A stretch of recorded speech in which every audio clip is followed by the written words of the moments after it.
বাটিগুলো নামাতে তো হবেই। বাটিগুলো নামিয়েছি, ইলিশ মাছের তেল দিয়ে মাখছি। মেখে একটু নুন নিতে হবে। ইলিশ মাছ কিন্তু আমি সাইডে রেখেছি বাটিতে, কারণ আমি কিন্তু ভাতের সাথে ইলিশ মাছ খেতে পারি না, কারণ ইলিশ মাছ আমাকে ছাড়িয়ে ছাড়িয়ে খেতে হয়, প্রচণ্ড কাঁটা। তাই তো ভাষাবিহীন রিয়াকশন। এই দেখো,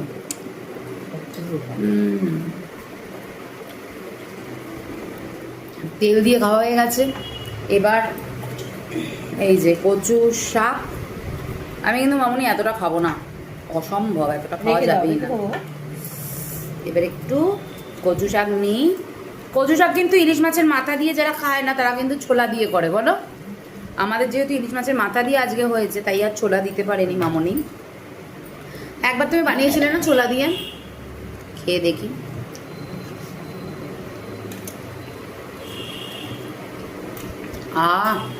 আমার অবশ্য ইলিশ মাছের মাথা ভাতা দরকার লাগে না, বুঝলে।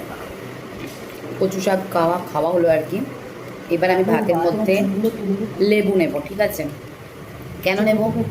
কারণ এরপর আমার পাতে আমার ফেভারিট আইটেম আসতে চলেছে, তা হলো চিকেন কষা, তাও আবার পেঁপে দিয়ে।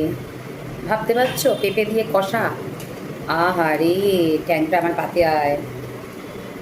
দাঁড়াও, শান বানিয়েছে, অপূর্ব বানায়, বিশ্বাস করো। আমি তো বেশি গ্রেভি খাবো না, যাই হোক অপূর্ব বানায়, অপূর্ব। এটা নিয়ে কোনো কথা হবে না। একটু পেঁপে নিই।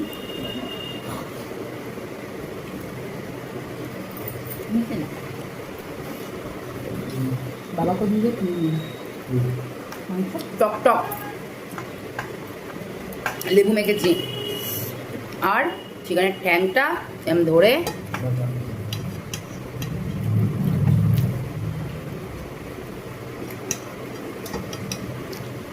কি দারুণ সেদ্ধ হয়েছে গো। হ্যাঁ, অবশ্যই একটু পেঁয়াজ। আমি তো বিট ফিট সবই খাই।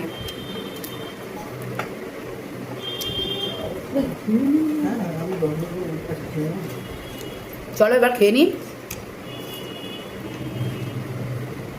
অপূর্ব রান্না হচ্ছে শান, অপূর্ব, সব আইটেম অপূর্ব।